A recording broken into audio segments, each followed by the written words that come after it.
Assalamualaikum warahmatullahi wabarakatuh. Materi kita kali ini tentang aktiva tetap.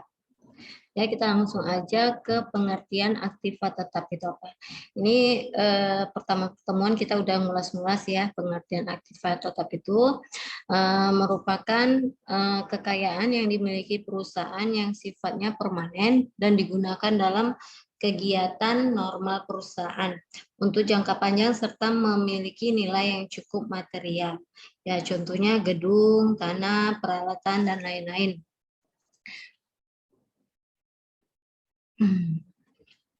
Ya, pengeluaran untuk memperoleh aktiva tetap ini ada beberapa ya. Yang pertama dari modal, ya, pengeluaran modal atau capital expenditure.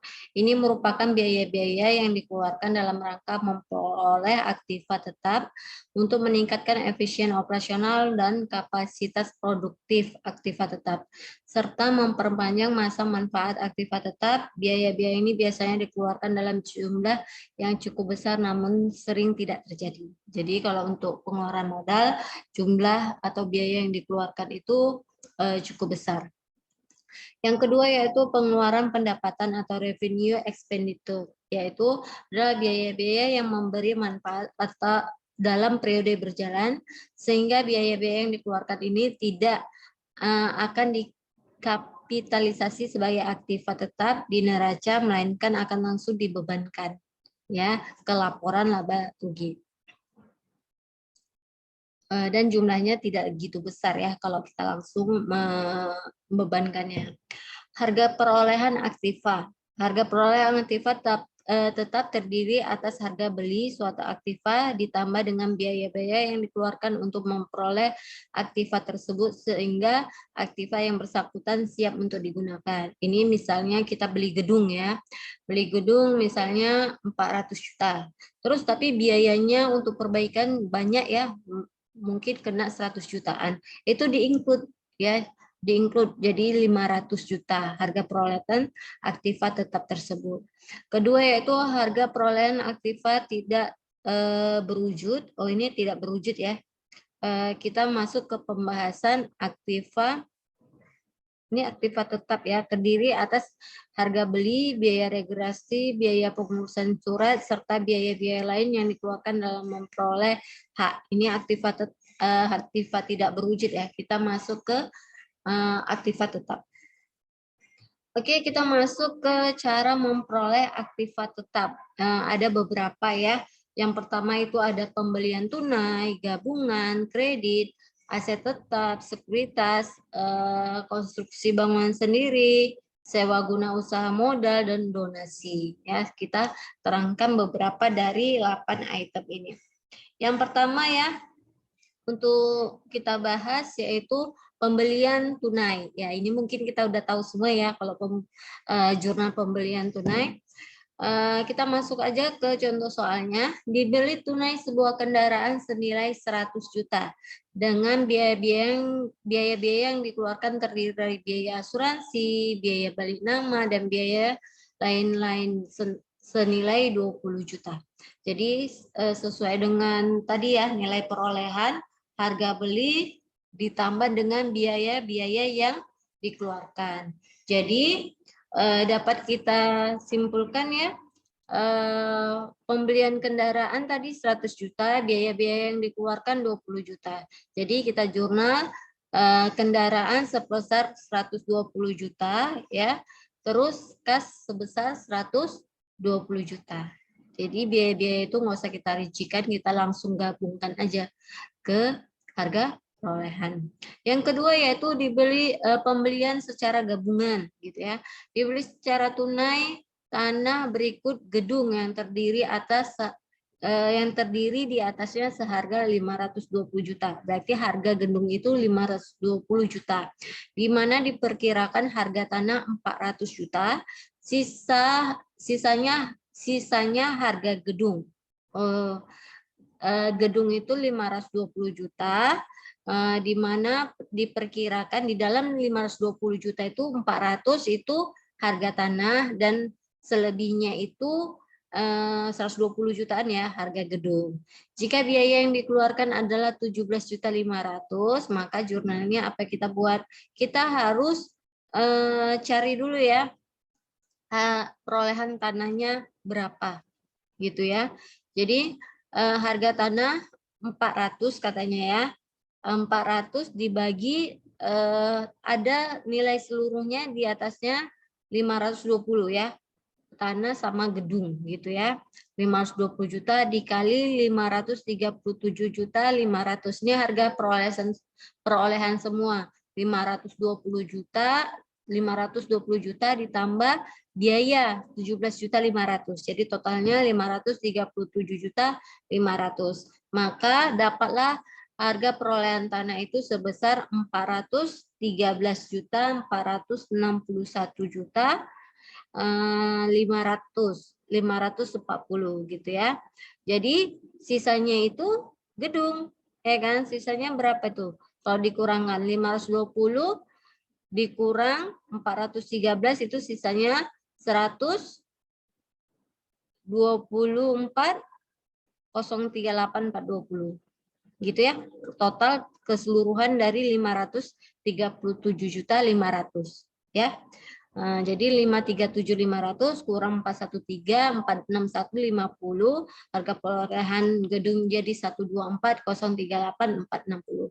Jadi kita jurnal udah gampang ya. Tanah harganya yang 413, gedung 124, terus kas gitu ya. Oke, kita lanjut ke pembelian kredit ya. Pembelian kredit ini tunggu ya, nggak bisa dibaca kita. Oke. Dibeli seperangkat peralatan secara kredit tanggal 4 Januari 2021 dengan harga 200 juta. Ya, di mana 35% dibayar pada saat pembelian dilakukan, sedangkan sisanya akan dilunasi secara bertahap dengan menandatangani sebuah wesel bayar. Gitu ya. Berarti kita jurnal dulu ya yang tanggal 4 Januari. Katanya dibeli seperangkat peralatan. Berarti peralatan kita bertambah ya kan senilai 200 juta. Gitu ya. Di mana 35% dibayar pada saat pembelian dilakukan. Berarti uang kas kita keluar ya, dibayar 35%. Berarti kas keluar 35% dari 200 juta berarti berapa itu? 70 juta uang kita keluar. Terus sisanya utang, pakai wesel bayar itu kan utang. Berarti utang wesel selisihnya berarti 130 juta utang kita bertambah. Terus ada soalnya lagi. Angsuran pertama sebesar 10 juta akan jatuh tempo pada tanggal 4 Maret 2021. Ditambah dengan bunga atas saldo kredit yang belum dibayar. Tingkat suku bunga kredit 9% per tahun. Berarti kita jurnal ya tanggal 4 bulan 3 ini ya. Berarti apa yang bertambah? Kita harus bayar bunga. Ya kan? Berarti adalah beban bunga. Beban bunga 9% dari 130 juta. Utang kita 130 juta. Tapi ingat ya, wesel bayarnya ini 2 bulan. Ya, dari 4 Januari ke 4 Februari 1 bulan. 4 Februari ke 4 Maret 1 bulan. Berarti 2 bulan. Ya. Wesel bayarnya ini bunganya itu jatuh tempo. Berarti 9% itu beban bunganya 9% dikali 130 juta ya kan, dikali 2 bulan kan 60 hari. 60 hari dibagi 360 hari setahun. Ya, jadi itu dapat beban bunga sebesar 1.950.000. Itu tadi ya. Hutang 130 dikali beban bunganya, suku bunganya 9% dikali 60 hari karena ada 2 bulan dibagi 360. Itu hari dalam setahun. Jadi dapatnya 1.950.000. Nanti coba dihitung ya. Memang benar Kak 1.950.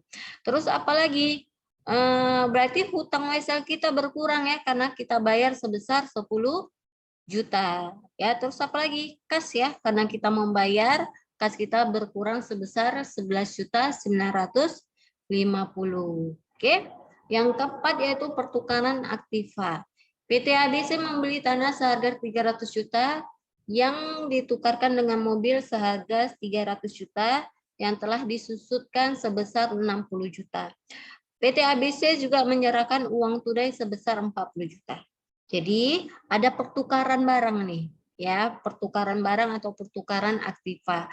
Ya, di sini tanah dan mobil. Kita jurnal ya, berarti tanah ya, tanah yang kita dapat ya sebesar 300 juta.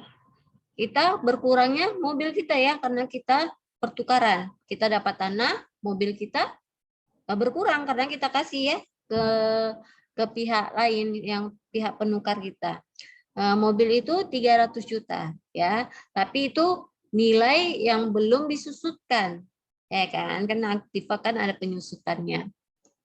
Jadi nilai itu disusutkan ya 60 juta, berarti adalah akumulasi penyusutan mobil sebesar 60 juta.